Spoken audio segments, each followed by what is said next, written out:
Si Boss Dave kung anong top philosopher niya. Boss Dave, ano nga pala yun mga top philosopher mo, Boss Dave? Top philosopher? Tatlo lang meron ako eh. Ligo muna ako, sabihin ko. Sige Boss Dave.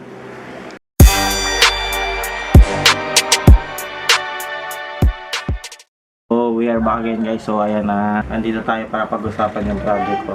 Ayos yan to. So, alam naman natin na lahat tayo nasa quarantine. So, tayo may mga online projects ganun. Siyempre, para makapasa din. Then, so, ayun. So, sa mga hindi nakakilala sa akin, so ako si Christian Day Padillo. So, I'm 19 years old. Malapit na birthday ko. So, ayun. Sa mga gusto magregalo dyan, bigyan nyo ako Lightborn. Power! Then, yun. Tapos, kasalukuyan ako nag-aaral sa PCU. Then, ang kinukuha ko dun is BSIT.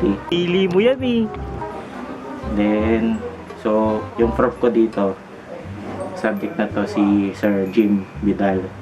So, yung subject namin is understanding the self. So, parang about sa sarili. Yan ang pag-usapan yung sarili natin doon, mga philosophies, gano'n. Lupit, tol! So, samahan niya ako, mag-usapan natin yung project ko. So yun nga Boss Dave, yung tinatanong ko, yung top philosopher mo. Oo nga, yung top philosopher. Tatlo lang sila eh, tatlo lang. Ayos pala eh! Sino yung una? Si ano? Sino yun? Si Manuel Kant. Yan, si Manuel Kant. So, pinanganak siya noong April. April siya pinanganak sa Königsberg. Sa ano yun eh, may Russia. Then, namatay siya noong February. Then, namuhay siya dun sa ano eh, parang Western Pro siya ba? Ginagawa mo!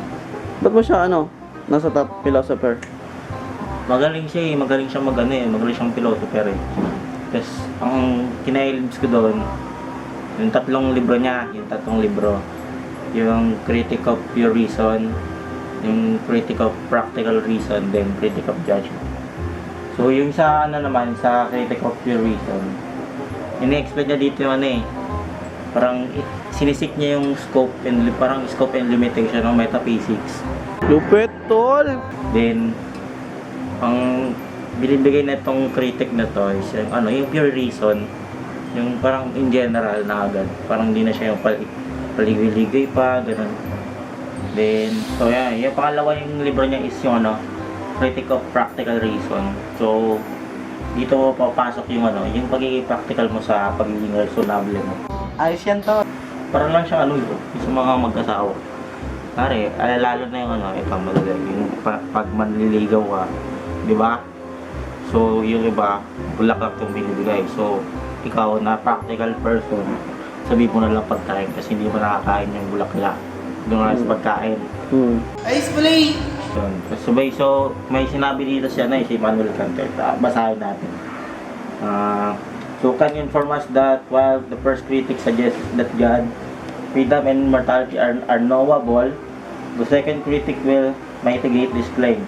So sinasabi niya dito is yung first critic niya na sinuggest na that God has freedom and mortality are knowable. So mamitigate ito ng second critic niya, which is yung practical reason. So, yung freedom indeed knowable, but it is revealed by God. God and mortality are also knowable, but practical reason now requires belief in this postulate 3. So, yan. Yan yung practical reason. Then, yung next na is yung critic of judgment. So, dito pumapasok yung judgment, which is yung pag-judge mo dun sa isang bagay. So, siyempre, may kasabihan siya dito, to think of something as good, one must understand the object. So, para maintindihan mo yung isang object, di ba? Bago ka mag-judge. Kasi, sa panahon na yun, yung ibang tao kasi judgmental na lang, di ba? May ma-judgmental lang, parang, ewan ko ba't mga tao? Iba nga ng kasabihan, don't judge the book by its cover. Yan, diba? Sa inyo, huwag kayong judge ng ibang tao, diba? So, tingnan nyo muna siya or maging close muna kayo bago mo sasabihin ng kung ano-ano, diba? Yun. Then, meron pa siyang Kant's view of mind, di ba? Ang dami talaga niyang pag-iisip no? Mga taong nung nakaraan, dami pag-iisip. Kung ano pinagdadagdag eh. Kaya ang gulo-gulo lang mag-aaral ngayon. Kasi, alam mo yung pinag-aaralan natin, di ba? Huli na tayo. Yung mga sinaunang tao kasi matatalino yan eh. Alam yan. Ano lang, parang hinahabol lang natin yung mga pinag-aralan nila. So, yung Kant's view of mind, so, yung argue niya dito is yung sinasabi niya dito yung mind is not just a passive receiver of sense. So, yan, but rather actively participates in knowing the object it experience. So, yung utak natin parang hindi siya yung sumasagap lang ng sense, yung mga ganun. Parang pinifeel na din yung experience ng mga object na nakikita natin. Kaya pag naramdaman natin, parang ang saya-saya natin, gano'n, di ba? Yun, kasi sa Kant's view of human nature, the self, so, Kant held that those bundles of sensory impression as seen by Hume imply a unity of the self without which there will be no knowledge of the experience. Yan, so yun. Kant explained that transcendental is used because people do not experience the self directly but as unity of all impressions that are recognized of the mind through perceptions. So yun, ito, papakita ko sa inyo na para mas mabilis nyo maintindihan yung yung Kant's view of human nature.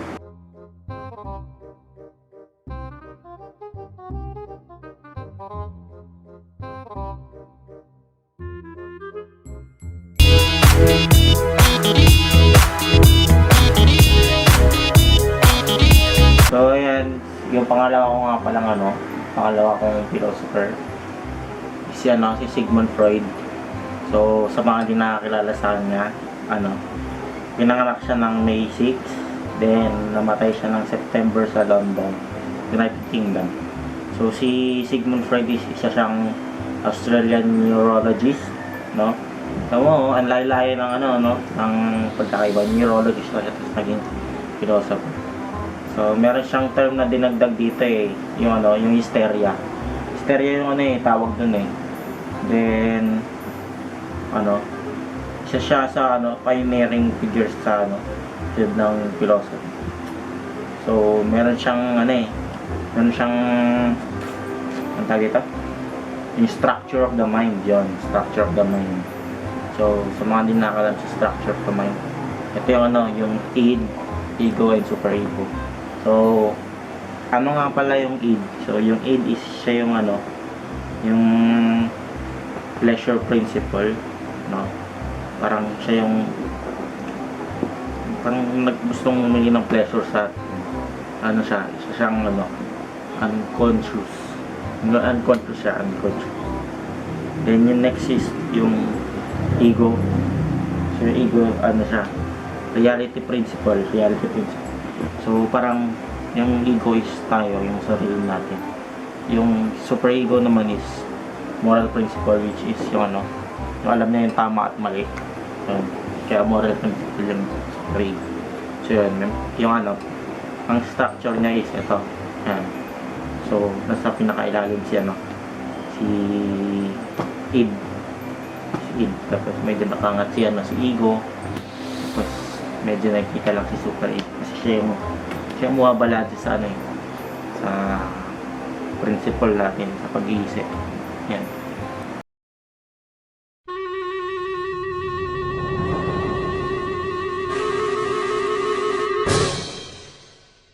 According to my boy Sigmund Freud, personality is governed by 3 different personality structures. What he called the id, the ego, and the superego. Let's begin by talking about the id. According to Freud, this personality structure is fully unconscious, meaning that the id affects our personality in ways that we are not even aware of. The id is kind of similar to the little devil on the shoulder we often see in cartoons, quietly whispering in the ear to be self-serving and behave immorally. The id demands immediate gratification by gaining pleasure, avoiding pain, and reducing tension, what Freud referred to as the pleasure principle. Freud also proposed that this is the only personality structure present at birth. When a 3-month-old girl wakes up hungry in the middle of the night, does she consider how crying might affect others in the house? Does she think to herself, maybe I'll let mom sleep for a few hours before I wake her up? No. Infants demand immediate gratification, gaining comfort and pleasure, and avoiding pain and tension, regardless of who or what it affects. Next, we have the superego.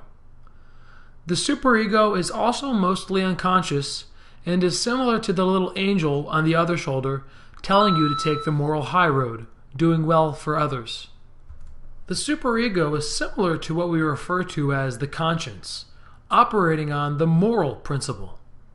To satisfy this personality structure, we must do or think or feel no wrong. When we do quote-unquote wrong, giving in to the demands of our id, the superego ensures that we feel guilty. Finally, we have the ego. Similar to the cartoon character who is trying to satisfy the devil and the angel, the mostly conscious ego serves as the executive. The ego operates on the reality principle, dealing with the demands of reality while trying to satisfy both the id and the superego. The ego is essentially our conscious selves, or who we perceive ourselves to actually be. In addition, the ego has the ability to unconsciously distort our reality, what we call defense mechanisms. Defense mechanisms will be addressed in detail in our next lecture video. Yung may ginawang palang libro, which is yung Beyond the Pleasure Principle. Ginawa siya noong 1920. So, meron siyang 2 instinct na nakalagay doon. Di kasama din yung ultra instinct, Dragon Ball. Siya, dalawa lang yung instinct na meron doon. Siya, yung Eros, which is life instinct, then yung isa yung Thanatos, and Thanatos, which is death instinct. So, ano nga ba yung Eros? Yung Eros yung yung dito. Siya yung mga urges necessary natin, which is parang species survival, which is yung thirst, hungry, sex, mga ganun. Basta yung mga pangangailangan natin sa buhay, pangailangan ng tao. Then yung yung Thanatos, siya yung form of towards aggression and violence. Pag violence ka, angry, ganun. Pag galit ka, nakagawa ka ng mga galit, ganun, basta mga away, basta violence or destruction. So, yun ang Thanatos, death instinct. Then, yan. So, meron pa pala siya, si Freud na yung human nature. Kapakita ko na lang sa'yo.